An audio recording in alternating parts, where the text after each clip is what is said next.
Hi, hello. Hi there. Welcome to Microbiology Twitter Journal Club, where we nerd out big about all things small. My name is Danny. In a previous life, I dropped out for my PhD in microbiology at the University of Chicago, where I was infecting skin I grew with MRSA. Nowadays, I'm a fact checker for pharmaceutical advertisers and the president of Biotech Without Borders, a nonprofit based in NYC dedicated to enabling the public with the tools of biotech. My name is Faz, and I have a PhD in microbiology, and I've mostly worked on bacteria, but I also worked in the past as a research integrity specialist, and I'm currently working as an editor for a scientific journal. Every week, we meet to talk about microbiology, and today is our news week, where we do an overview of papers that we've seen in the news or other sources to try to find an article that we want to cover next week in more detail. And next week will be our deep dive week, where we take the article we choose today and look at it figure by figure to learn what it can and cannot tell us. So make sure to subscribe to satisfy your microbiology curiosities. So you can follow along with any of the papers we discuss on either week in our shared Zotero library linked in the doobly-doo below. And we want to hear from you, so please use comments or tweet at us using the hashtag MicroTWJC hashtag. So, Okay. yeah. So last week I got my first vaccine, the AstraZeneca vaccine, which is, uh, Hooray. yeah, which is, of course, for celebration for me, but also like at this point, a lot of side effects are coming out about this AstraZeneca vaccine. So I've been paying a lot more attention to the news about side effects than usual. Uh, just in case. So we did talk a little bit last week about the Greinacher paper, which is recently published in the Lancet, talking about this the potential for this PF4 mediated side effect, where I think the story is that there are some antibodies that can react or when so it can be activated by adenovirus type vaccines or something like that. Mm-hmm. Anyway, so Mm-hmm. recently in Wait, just to stop. But when we talked about it last week, I remember we were saying that it's a really low, like this is the clotting, yeah the right? clotting Side effect. And it's a very low prevalence, right? yeah We don't really know why it happens, but it happens at this like low frequency. And part of the reason we're seeing it is because the vaccine's being given so widely. yeah and yeah there's like millions of people getting the vaccine and like the cases are were in the number of people who like getting cases were in the realm of like 200-ish people out of like maybe Gotcha. 18 million. Uh, and of that, a very small, about a few people are dying. But the so that's why I felt comfortable like rolling the dice on this because my thought wasn't isn't just about my own safety, but also the safety of people I live with. So I live with my parents, so I want to be very Mm. careful, make sure that I do that. So that's something that always figures into my personal calculations when taking this.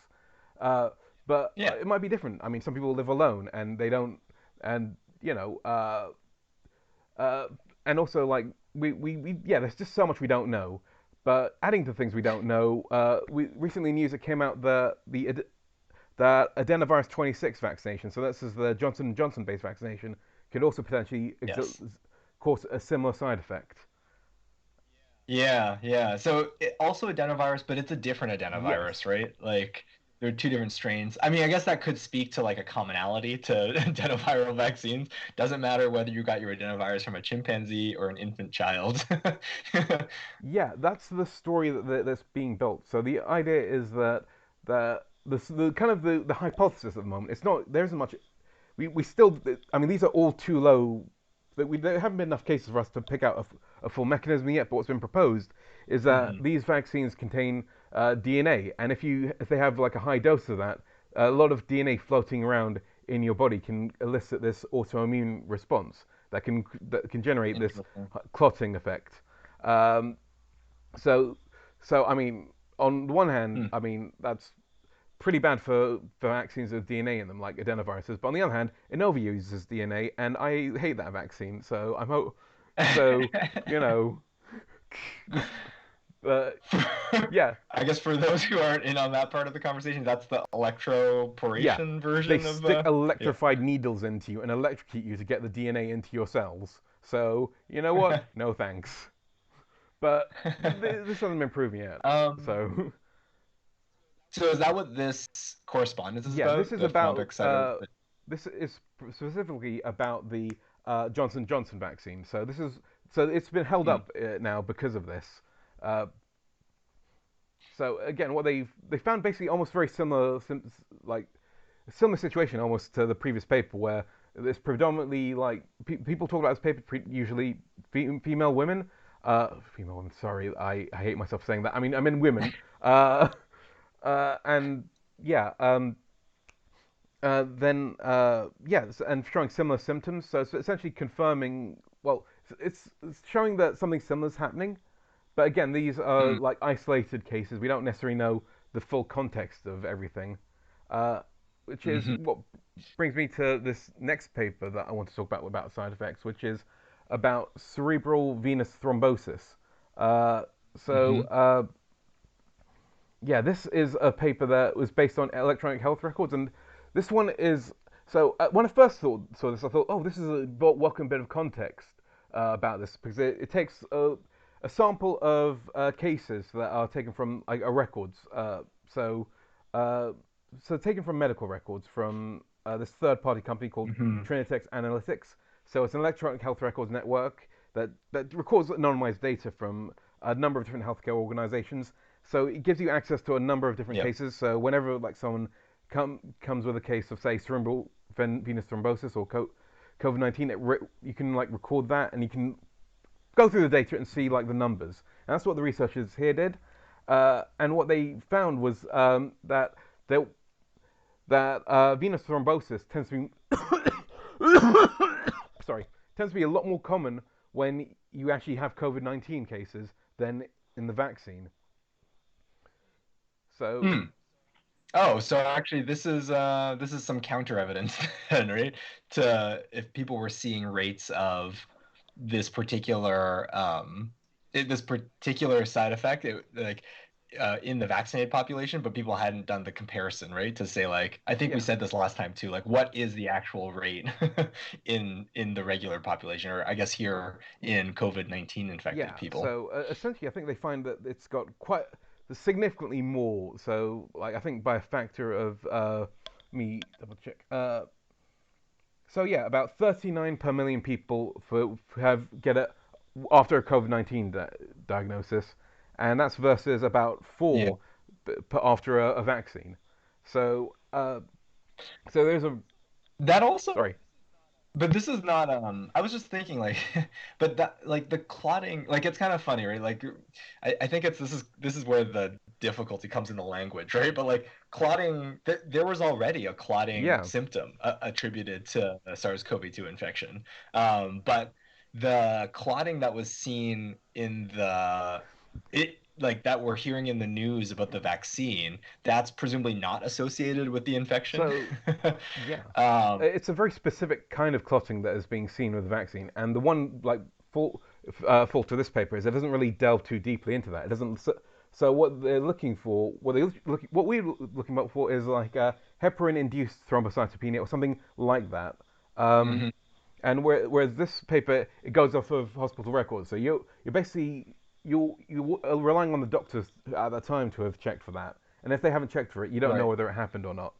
Um, Right. and in this case, it seems like there is a slight discrepancy from the numbers of clotting cases recorded here and what has been recorded in other places, which is, I mean, thing about this paper is, it'll annoy you if you believe that people are making too much of a fuss about the vaccine side effects, and it'll annoy you even more if you think people are diminishing them, because it kind of cuts both ways. You can either interpret this paper as saying, okay, well, this actually diminishes like the because it doesn't filter by kind of population or kind of age range. So one of the main concerns about these side effects is that's happening in much younger people, and in which case, Yeah. like your kind of chances of dying of COVID and chances of dying of the side effect that gets more that starts to tip if you're in a population that is more resistant to COVID, whereas if you're in an older population that's more Hmm. susceptible, that so this again doesn't really answer that question. So again, Yeah. It just lumps everyone together. if you're interested and afraid of the side effects and want something to confirm your fear, this won't really help you. And if you want something to say that these side effects are really kind of nothing to worry about at all, this also won't help you because it shows that the mRNA-based vaccines might also have some side effects. So this is kind of the centrist paper of this discussion.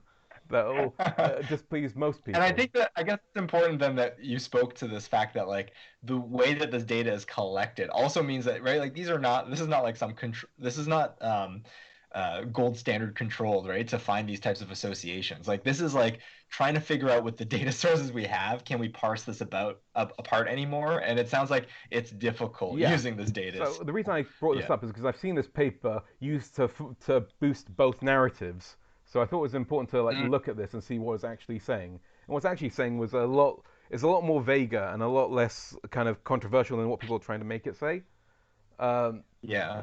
so that Well, I wasn't thinking like even from last week, I wasn't thinking that this is a particular, or maybe 2 weeks ago, I wasn't thinking that these um, clotting side effects were like a particularly, I don't know, like noteworthy phenomena because of that very low incidence. yeah, It's sort of like this is sort of stuff that I trust that doctors can deal with in the hospital and like as their knowledge like gets updated those things will either go away or like then the guidelines would change but I guess there's a lot of public eye over what's going on right now and so we can't trust the doctors to figure out these small things and people are I guess putting it under a lot more scrutiny yeah. which I guess can be good because maybe that's like putting pressures but it also like yeah it just brings the tension level up Yeah, when we're talking about this sort of because I topic. think for this, it's not just the doctors who are involved in these decisions. Because I feel like now that awareness has been raised about the side effects, I feel that the actual mortality related to it will go much further down. Because I mean, when I got my vaccine, they immediately were asking me about like kind of my background, whether I've had like clotting disorders before, and they basically ran through like, okay, if you see all these symptoms, the symptoms that were basically shown in that paper, they go like, okay, come back to us if you see any of these symptoms, and then Yeah. we'll so it's Yeah. already like almost filtered through instantly. This kind of idea that with, but Yeah. but the thing is, it's not just doctors. It's also like governments, and the various governments are like having scare attacks about AstraZeneca and these kind of. So I know that like certain governments have simply cut off the AstraZeneca vaccine because they said that they're just not comfortable with dealing with the threat of this Right. rare side effect. Um, Hmm. Another thing this paper might indicate is that since this thrombocytopenia is impacted by COVID-19, the question is like whether maybe some of these cases are triggered by COVID-19. Oh no, I heard that said as an interpretation, but it's but yeah, this is like a discussion that is ongoing. It's now like gone way out of the scientific literature, and now people are just arguing over it without necessarily because Yeah, it sort of has its a life of its own now, yeah, and we've seen like because these are such rare cases, it's very hard to draw out the data for it. Even here, they're drawing out the data, but not from like the people that are getting these very specific things, just like to categorize, right? Like in the mix. Oh, maybe we can find something in these like categorizations, but yeah, I feel still kind of like I'm kind of agnostic to what's going on because I don't it doesn't seem like there's enough right to really build like a strong argument one way or the other. yeah, I mean, at the moment, I feel like the precautionary principle is pushing us, like in certain places, to just say we can go with this vaccine and we can treat the side effect when it appears. But say if you're in a Yeah, country that has a very very low incidence of COVID, then that entire differential might you might calculate it very differently and say, okay, may as well just right. wait for a vaccine that's safe or wait till we know what's going on. But I'm the UK, Total. so we've got quite high COVID. We've had a pretty brutal peak, and people are kind of sick of lockdown, are willing to take that risk to avoid further lockdown. It might be Yeah. different in other countries, like say if you're in New Zealand or Australia, where they've kind of haven't had to have a severe lockdown, then that might change the way they decide to perceive the risk. Right. Right. Yeah. All right. Cool. So yeah. Now next one, variants. So Oh yeah, I found this one a novel variant of interest of SARS-CoV-2 with multiple spike mutations detected through travel surveillance in Africa. And I mean, I guess this story we've heard, we've heard so many of these variant stories throughout the news. And you know, from the de novo scientific perspective, you're like, of course, mm, right? Like as we see more infection, if there and this is like there will be mutation, and if those mutations are successful, we'll see them spread through the population. We saw that with the D614G. I think that like we've read enough papers to see that story like it well fleshed out and see how it goes and as infections continue, we'll just continue seeing some of these things. Whether or not they're going to have huge impacts, right, in terms of the outcome of the pandemic, that sort of remains to be seen. I thought this was Hmm. interesting because I think that when they put these all in a phylogeny, the variants they found in this particular surveillance, it sort of doesn't branch off from, right, the variants that came from the UK or the variants that came from Brazil, right? Like these get their own phylogenetic section on the graph. Yeah, let's Um, take. and so I think that that goes back to the convergent. We sort of talked about this point about convergent evolution, Hmm. right? Where it's like these mutations are happening at a low level all over the place. Eventually, like you get the same ones appearing in different areas, and yeah, it's successful for there probably is some biological significance for certain sequence changes in there, right? And yeah, I guess just another warning that people should be still practicing all their social distancing, and the vaccine could help with this too. I guess we just don't know. Yeah, I mean there are so many variants now that I find it very hard to keep track in my head because I know that there's a variant that emerged in India recently that is now causing some. So now we're doing surge testing in the UK where areas where like they detect or they believe that there might be an incidence of these new variants, they just do a lot of surge testing in the area to test to see what kind of reactions would have to it. And I think the kind of main Sure. direction for all these variants is basically the same that we've done with previous SARS-CoV-2 variants, which is lockdown, be social distance, but harder, be more effective at it. Be Yeah, so yeah.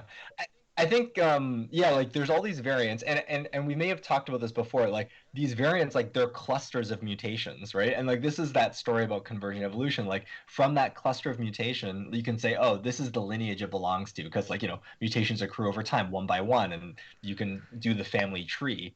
But as you go down that cluster of the mutations that occur, some mutations appearing, right? So like mutations in the spike in certain regions. I've actually read like some other stuff like mutations in nucleocapsid and hmm, stuff. They just keep appearing, and so like they're successful for some reason.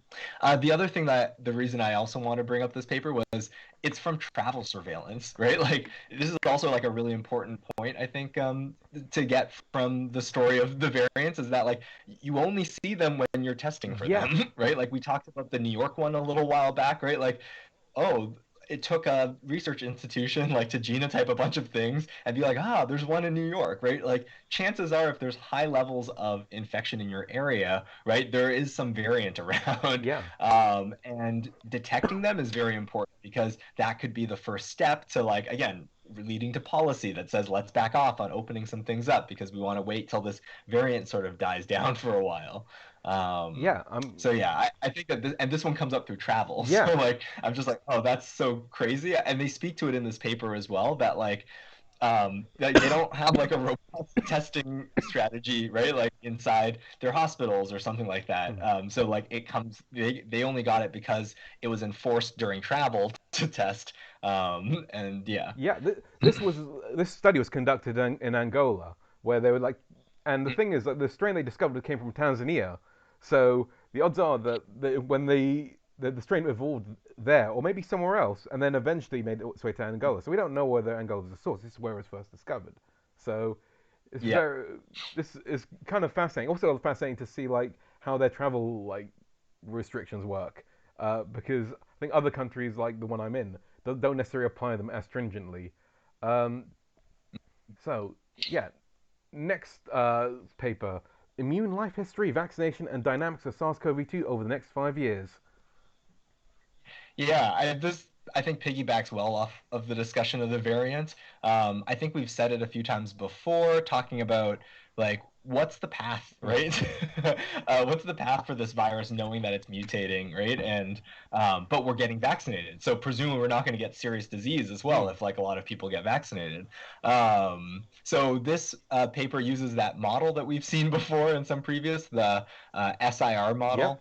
Um, which was what susceptible, immune, and reinfection. What's the R Susceptible, for? infected, and recovered, I believe. Oh yeah, recovered. Yeah, susceptible, infected, and recovered. And so you remember that's like three states, right? That like a person in this model could be, and then there's probabilities that determine like in what way that you flow between those states. And this is a basic way of just mathematically modeling the spread of an infection. You can tune those different parameters based on things that you see in the population, and then get these predictions to like what will happen in different scenarios. And I think when we covered this type of model before, we were talking about the Mm, B117 variant, right? And this type of model was used to say if this variant does have more transmissibility or infectious rate, right, it would mean that many more people will be infected given right the current scenario. And so something has to change in order to sort of stop the flow of that.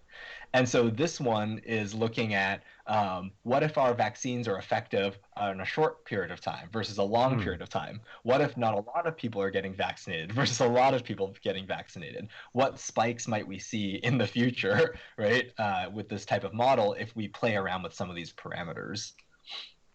Yeah, find this interesting. I mean, this was published a little bit before the big vaccine rollout. So when you read this, it does feel like I feel like a lot more optimistic about things because they were saying things like, "Oh, this vaccine it might take like 1.5 years or 2 years to develop," and I'm like, oh, "Well, now it's been developed." So, uh, Yeah, yeah. and like the Yeah, so I think that's sort of an interesting like in some ways I'm dredging it up right from the but past.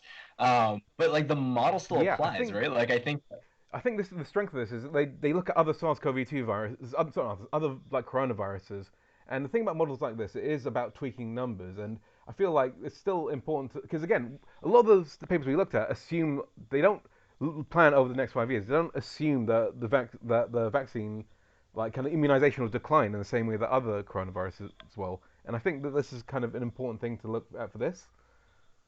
mm-hmm, mm-hmm. Yeah, I think that that is like to me that was what I thought was most interesting about this is that they try to incorporate the idea of how long the vaccine immunity will last into their predictions about where spikes may occur like going forward. Um, And another thing they do look at is also vaccine hesitancy, where they try to model for yeah. that, which I think is quite an important thing because I think that vaccine hesitancy plays a really big role in the rollout of vaccines. Uh, so I think that Yeah, absolutely.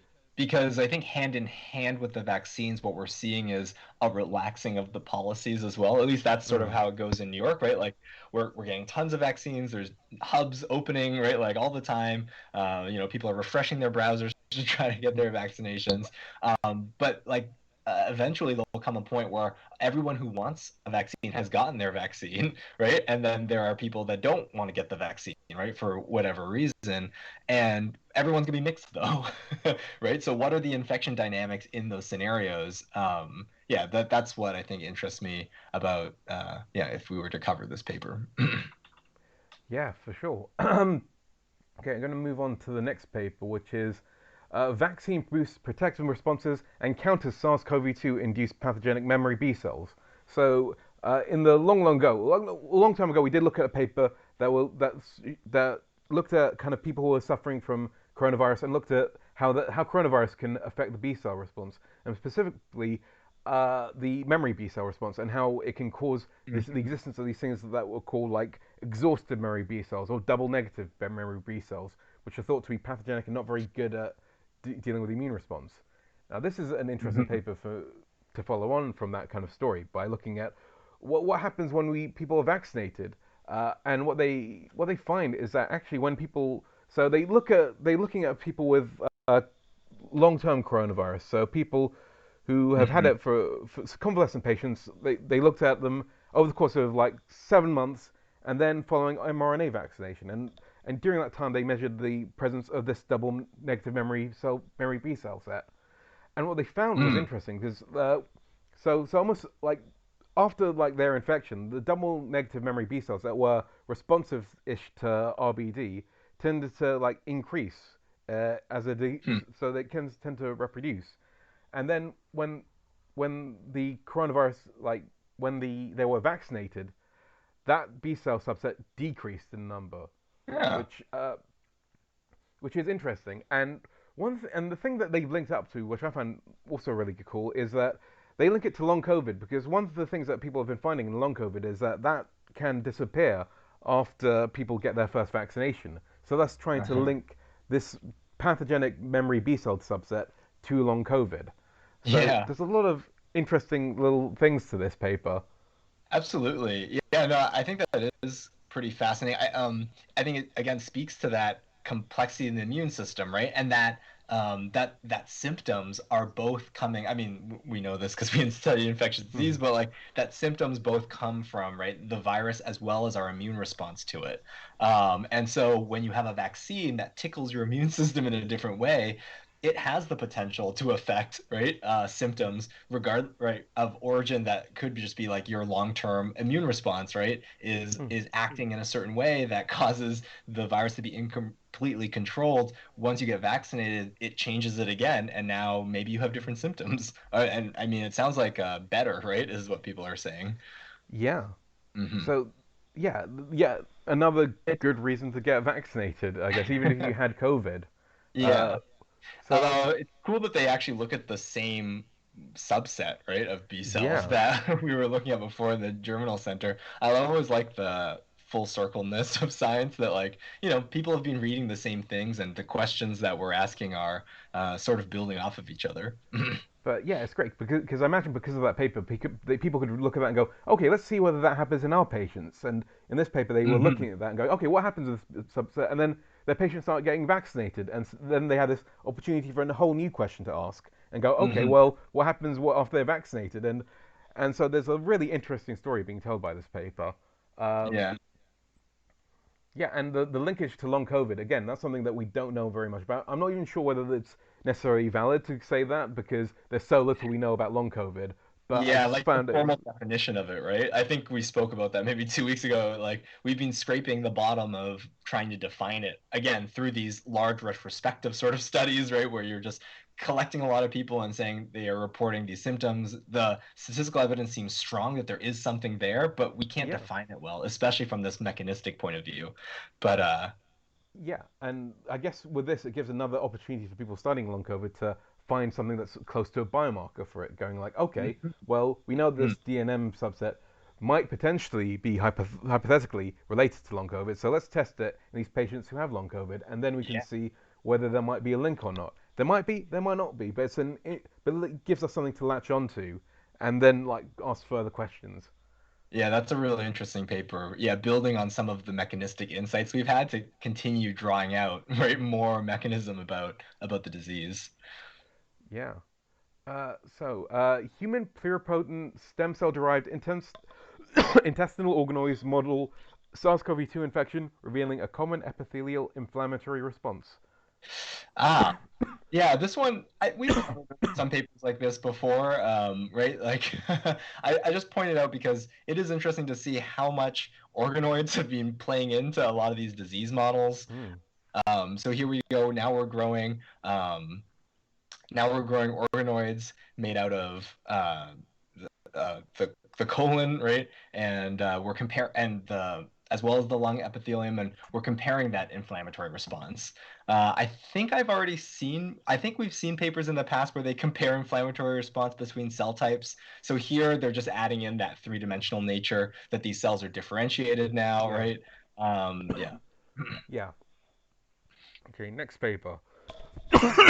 Sorry. Sorry. Antibiotics. Antibiotic selected. Oh, Oh no, you go, please. antibiotic selected gene amplification heightens metal resistance. Yeah, I think this is an interesting one. I saw Hmm. this. It's a pretty short paper. I think it gets categorized like as an observation or something by this journal. Yeah. Um, and it's showing that if they select for bacteria by passaging them with antibiotics, they end up with a bacteria that is a bit more resistant to metals. And this is sort of, I guess, a watch out for hospital administration, right? And also just like hospital practice, because, the mechanisms of antibiotic resistance, we spoke about this a little Hmm. bit, right? Like there are many antibiotics out there in the world. Antibiotics often are made by other bacteria, right, interacting with each other. So within the bacteria genome or the genomes of all bacteria, there are also all these mechanisms to circumvent them. And those mechanisms could be very complicated. They could also, because we're changing genes in the bacteria, they could also have other effects. And in this case, they're sort of highlighting that they could have this effect of resisting metals, which in the hospital is relevant because I guess metal surfaces in the hospital are used as like easy to clean areas. They're considered like these are places that you can't have bacteria grow, right? Like they're used in these critical areas. And if there's higher resistance, then it's sort of it's a description of an emerging problem, right? That antibiotic resistance is also is also making hospitals other interventions that we use in hospitals more difficult to deploy. Yeah, and it also speaks to the idea of like the way bacteria are adapting to hospitals as an environment, because this isn't just so almost like the antibiotic resistance genes also travel in a package alongside these metal resistance genes, and so Mm-hmm. this can be transferred between bacteria that so to allow them to exist in this specific environment of a hospital, which is Yeah. fascinating. Yeah, yeah. I mean, the hospitals are like they're a great place for pathogenic bacteria because you're collecting a lot of different people that have some sort of pre-existing issue, right? And it might not be the bacteria that's infecting them, but right, this term nosocomial infection, right? That an infection that you get from the hospital, and it's something that I think going forward as we deploy new technologies and we're paying attention on what we're researching, it's an important problem that has to be addressed, right? Like, how do we make sure that hospitals are not like a breeding ground for really dangerous bacteria and people that come in for one thing don't also pick up something else, right, during their stay. Yeah. So I think we're going to move on to the next one, which is called pore forming ESX proteins mediate toxin secretion in Mycobacterium tuberculosis. So a common thing in TB is this thing called a granuloma, where a bunch of immune cells aggregate in trying to get rid of the tuberculosis bacteria. But tuberculosis kind of turns this against you by essentially like being able to survive these immune cells and to almost turn it into its own environmental niche where it can survive and replicate. Um, Mhm. so this paper investigates some of the mechanisms for that. So how do TB bacteria fight off the immune system and turn it into a way and create these granulomas? So one of the things that was recently discovered was this toxin, which is I think called tuberculosis necrotizing toxin, which is a great name. I'm gonna name a metal band off that, and Yeah. it's part of this like channel protein which is called uh, channel protein with necrotosis-inducing toxin, or CPNT. So they Descriptive. yeah. Descriptive name. And one of the things they wanted to figure out is so they know that it plays a role for when TB is like kind of eaten up by a macrophage, the TB can kind of send out this toxin to destroy the macrophage and Hmm. create and necrotize it essentially. But what they don't know is necessarily how this exotoxin is like transported from inside of the TB to outside of the macrophage. And this paper Hmm. aims to figure that out, figure out what Yeah, really how zooming in. yeah. So this is kind of a very biochemistry paper that has like uh, has a lot of microscopy and other things like that to show kind of where the toxin ends up in relation to the tuberculosis. Um, so yeah. This actually this reminds me of like when I was in grad school because Staph aureus also has a type 7 secretion system. It's one of these like scientists have been categorizing how different bacteria export proteins from inside to outside, spanning many use cases as Hmm. filling your environment up with proteins that you want, or injecting proteins into other things, your fellow bacteria, or also other cells. And this type 7 secretion system is sort of the latest one that has been uncovered, and it's still sort of under investigation as to the exact mechanisms that govern it. But I guess MTB has one. I know Staph aureus also has one, and this protein seems to be associated with the type 7 secretion system.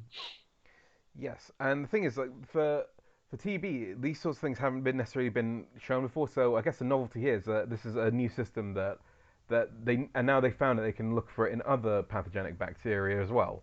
So, Yeah, uh, I think it was originally described from what I remember about type 7 is it mm, was initially described in TB maybe, and then it was then like by homology, right? You find it in a right. lot of other families. But again, like just describing something from the sequence isn't knowing how it behaves, right, in these very specific environments. And that's why TB is sort of, or yeah, tuberculosis is interesting because uh, people know the clinical course of this type of infection, right, is eventually like a very long term, a long term holding of clusters of tuberculosis with immune cells, and so people know like there has to be something in TB, right, that does all this stuff to immune cells, but what those things are and how it does it, that's the details that this field I think is predominantly concerned about. Right. So next paper is intraorganelle interactions between the ER and mitotic apparatus facilitates glycoprotease cleavage of human kinesin 5 and contributes to distinct mitotic defects. So, Hmm. so you wouldn't notice from that title, but from that title, it's actually saying a lot more. So the big fear about Zika virus was when infected pregnant women, and that Mhm. affected fetal development, creating this disease called microencephaly in their children. Uh, so uh, the question here, this paper almost aims to answer is like, how does this happen? It's so what they kind of do is they look at kind of Zika virus and they see and look at the kind of the pathways that are associated with microencephaly. So one of the things that Mm. is associated is this KIF11 kinesin, which is a locus that is linked to microencephaly and is known to cause it when there's a mutation in it.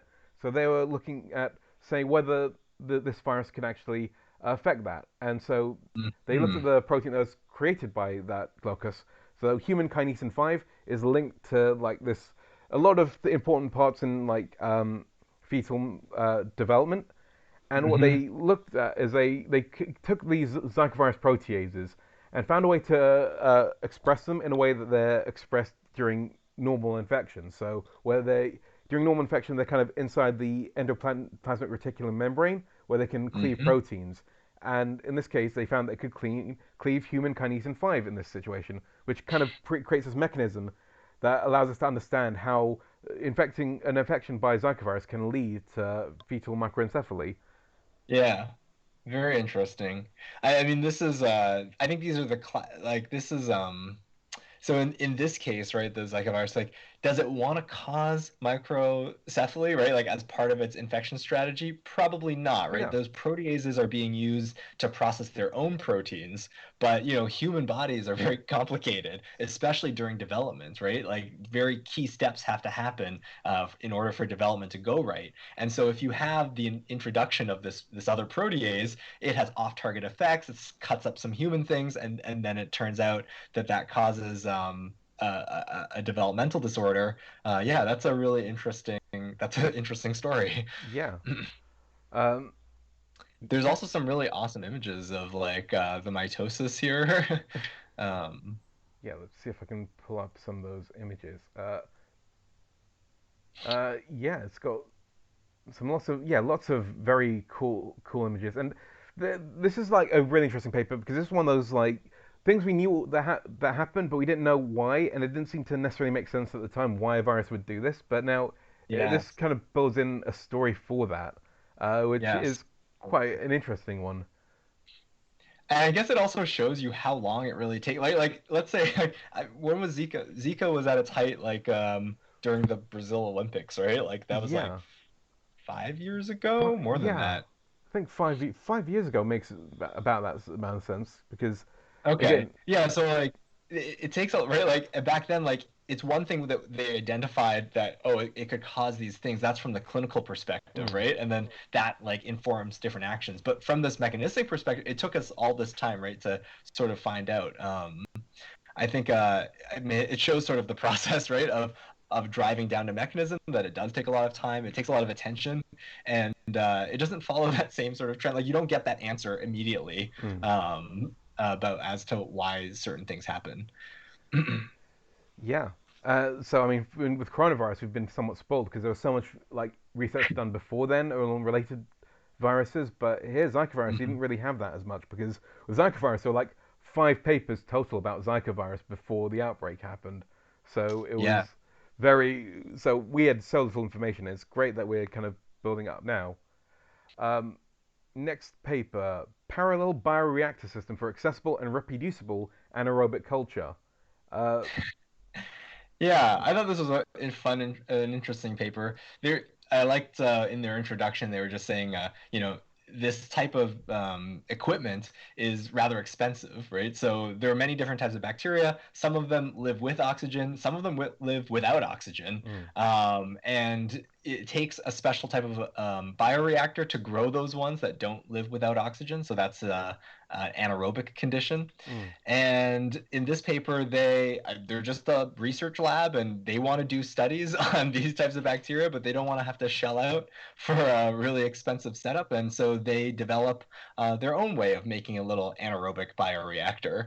And they give you like all the equipment that they use. Yeah, you can see the setup that they built for it. And yeah, and studying anaerobic bacteria. So our gut is somewhat of an anaerobic environment, at least as you get towards I guess the lumen might not be so anaerobic, but like as you progress through the tract, and especially close to the cell surface, I think that it can be quite anaerobic there. Um, and so these types of bacteria that they're growing, like they have relevance, right? Like for mm. studying the gut in sort of a model system. But the model that they use in this particular paper is actually an industrial model. And so like anaerobic fermentation is also very important in industry to create it was back in like, I think World War II, they were making acetone using Clostridia. Right. And so this process, research and development has happened. They make a lot of things with Clostridia now using Mm. anaerobic production, and so it also has application there in terms of learning, discovering things about anaerobic fermentation process that can push that industry forward. Yeah, I like this paper because it does like show nice pictures of how they set up. It feels a lot very good for the people who are trying to construct these in the lab because often when you have methods of how to do things, it's often very obscured how scientists do things because usually they don't have much time to develop that in their when talking about the paper. But this is quite and also like quite interesting about how they're using it almost as a testing setup. So trying to ensure Mhm. consistency so that everything in these bioreactors is environmentally the same except for the one thing they want to test for. Yeah, absolutely. Yeah, no, I think it's nice when scientists take the time to publish things like methods and in depth, right? Like about the process that they're going through, because it really does like help other people pick up those threads and continue down. I think a lot of the papers that we see, we often talk about the story about the paper, right? Like the Mm. story of the insight that it's building to us. But yeah, it takes work to also write up these types of how-to guides, right, with the rationale as why they went down this thing and where other people may find use for the types of constructs that people built in their research labs.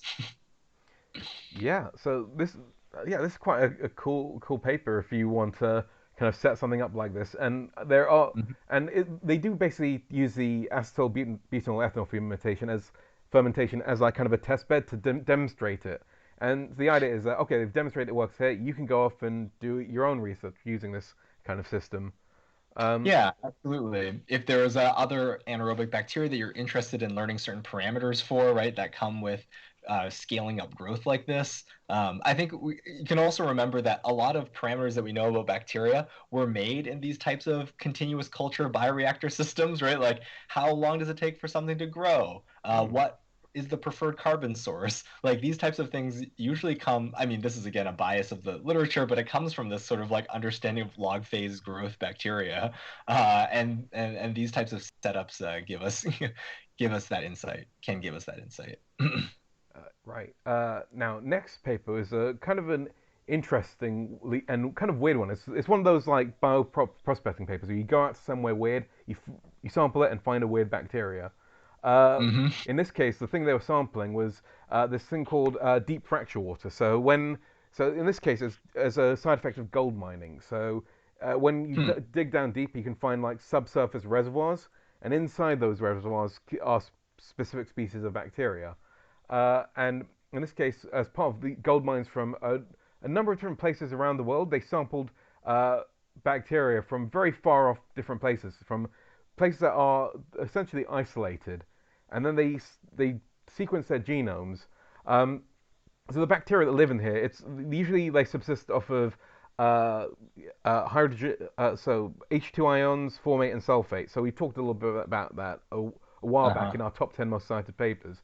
But the idea is like they come sustained by radiolysis, which is when radiation splits up various molecules and causes chemicals to form. So this is These are definitely this is the scraps of the world, right? Like yeah. you wouldn't think that life could live in these areas, but even these small events that liberate some interesting compounds, there may be some bacteria out there that use them up. So yeah, it'd be really interesting to sample these from different bacteria from different locations. They tend to grow very slowly, so you might learn something Hmm. quite evolutionary interesting about them. And in this case, what they learned was that the bacteria they sampled from across like three different continents were actually very similar. They even had their crisprs being very similar, and crisprs are designed to evolve very fast in order to react with to any viruses that attack the bacteria. Um, Hmm. so so the idea here is that these bacteria, for some reason, have been like in this evolutionary stasis that since they diverged, and they must have diverged a very long time ago, given that geographically the different continents haven't been together for a very long time, and so Yeah. a good portion of this paper is them trying to make sure they didn't have any contamination or have any other explanation for this. And it seems like these bacteria have been in stasis for a very long time. And the question is why? Could it be they're evolving very slowly? Could it be that they've got like a polymerase that is so efficient that it doesn't allow for any errors at all ever? Um, Yeah. so I mean, I think one hypothesis too is that the environment is so specific, right? yeah. And that like this is what you get. Like this is the thing that can live here. This mu if it ain't broke, don't fix it. Yeah, so I mean, these are in bacterial terms, they're very close to living fossils because Mm. theoretically they shouldn't be very have diverged too much from their common ancestor, which Hmm. can kind of tell you about which theoretically could tell you about the environment where it evolved. But then again, you don't know that because it's evolving so slowly. You don't. It's very difficult to say whether it's always been this slow or whether it was evolving very fast earlier and then it's slowed down. So it's this is a wild one. And as I said, most of it is them trying to make sure it wasn't some form of contamination or some other way to explain this because they're clearly quite baffled by this. Um, Right. but yeah, That's very interesting. I yeah, like that like the confluence between geology and microbiology. I feel like when I was because I got trained, right, we did a lot of infectious disease. It's like a lot of bacteria and living systems, but then there's like all this bacteria and rocks sort of field. When we did the yeah, space paper like a couple weeks ago, it's like yeah, like people study bacteria and rocks all the time as well because like bacteria are everywhere. Like they're covering everything. yeah. And so I mean, we tend to get very narrow but the bacteria we tend to look at a lot are the bacteria that affect like humans and animals and covers a very small portion of the diversity of what's out there. And now people are Yeah. going out there and bioprospecting, so finding new things. So the thing that they would have looking for here would be really uh, the really accurate DNA polymerase potentially, or that system that can allow for this evolutionary stasis. So they're these rocks. They're very hard to access. We only really access them when we're mining or doing something else. So there is so Mm-hmm. much we don't know about the diversity here. Um, and so I kind of imagine it's disappointing when they go, okay, we don't know about any of this diversity. Let's go see this diversity, and they find no diversity.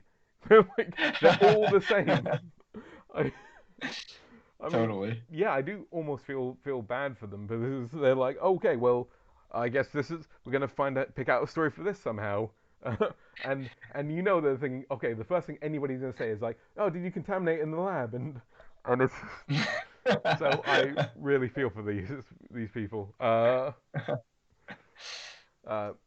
Next one, Okay. systematic discovery of a pseudomonad genetic factors involved in sensitivity to taylorsins. So Hmm. taylorsins are a form of bactericin, And I'm going to have to explain what bacteriocins are. Bacteriocins are compounds produced by bacteria to kill off their competitors when establishing Hmm. themselves in a new niche. So they tend to only be active Usually against, like, protein based, right? sorry? They're usually protein based Yeah, usually bacteriocins. protein based, although reading into it, they can be very diverse because it's a very Mhm. generic term for things that bacteria produce to Got kill other bacteria like them. So when people talk about beneficial bacteria protecting your gut against pathogens, one thing that those beneficial bacteria do is produce bacteriocins to literally kill off invading bacteria. Um, it. Hmm. they're often a very narrow spectrum, so it's quite difficult to produce an antibiotic based off of them because they're usually like killing off either like just one species of bacteria or one strain within a species of bacteria. So Hmm. that's why creating cocktail of them in the form of a probiotic is usually the way that they're given to treat. But tailocins are a very small subset of them.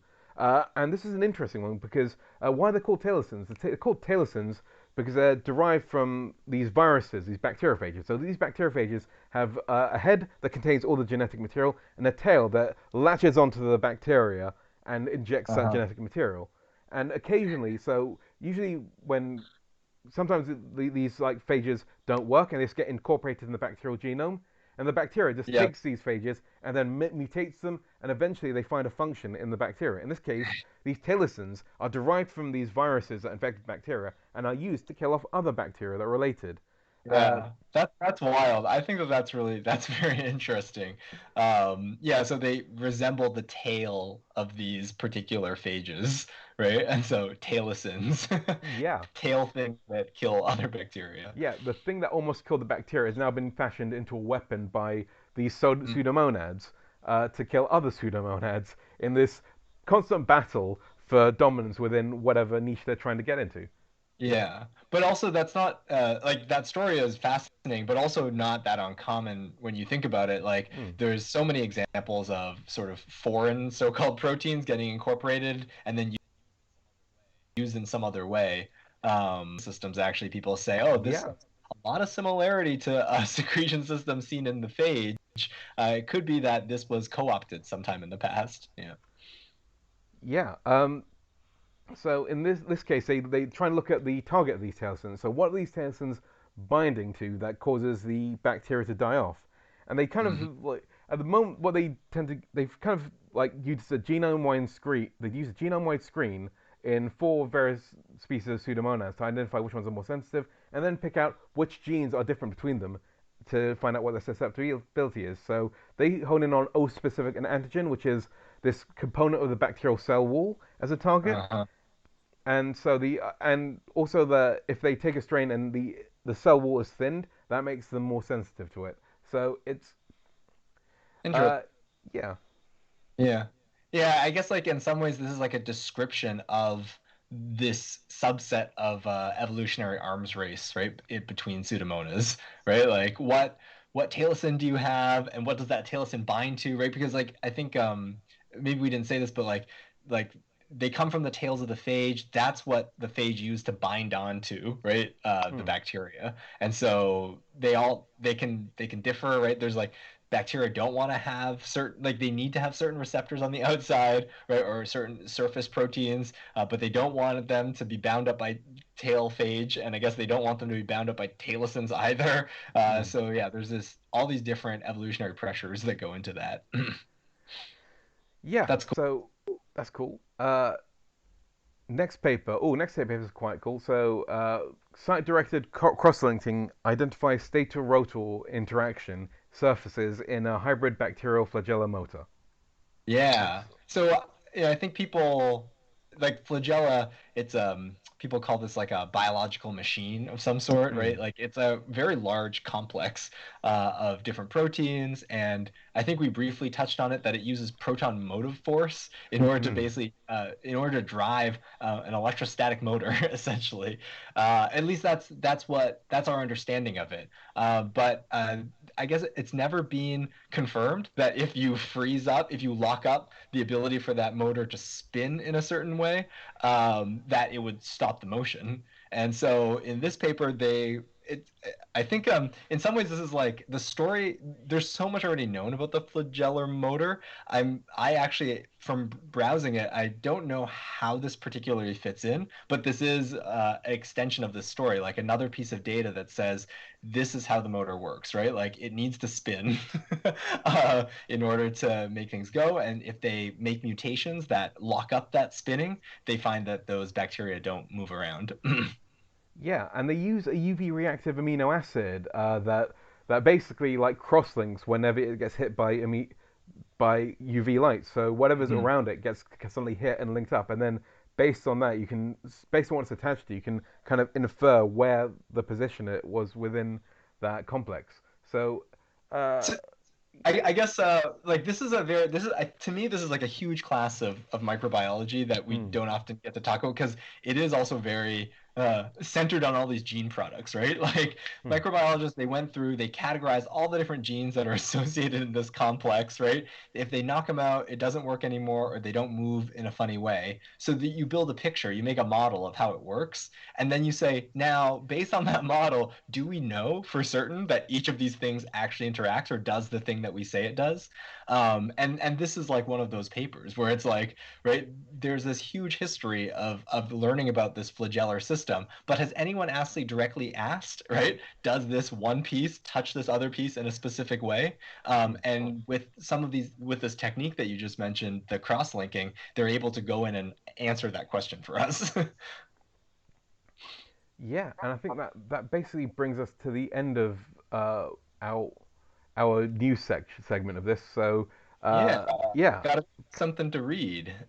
yeah, uh, Um, okay, so I'm interested in for I'm interested actually in that the modeling one about the different if different numbers of people are vaccinated, the 5-year outlook model. It's kind of similar to the model that we already saw before.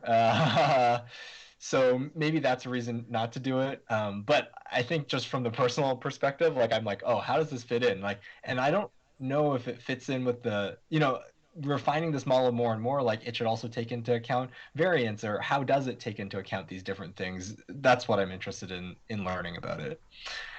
Um, yeah. I'm gonna. So I'm quite interested in the vaccine boosts protective responses and counters SARS-CoV-2 induced pathogenic memory B cells. So double negative B cell thing. I feel that I'm quite interested in seeing where the story is going and whether it does link into long COVID and whether this actually provides enough evidence for that. Or Sure. Yeah, I mean, so there's been a lot of questions we've had about long COVID, so I can see that being yeah, interesting to follow up on as well. I do have some interest there. Okay, so that's from the COVID. I actually that Pseudomonas story sounds really interesting to me.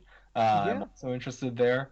And and then we do have some old ones that we could talk about. I think the most interesting old one that I'm kind of curious is continuous evolution of SB-Cas9 variants compatible with other non-GPAMs. Um, ooh, just wanted to raise that I'm interested in those particular papers.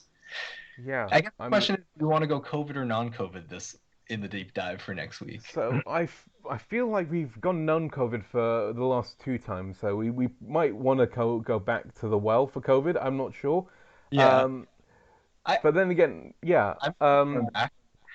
Um, from the I guess like I don't really feel like doing computer modeling again. So that's I think that is making me think I want to go with this B cell story. Yeah.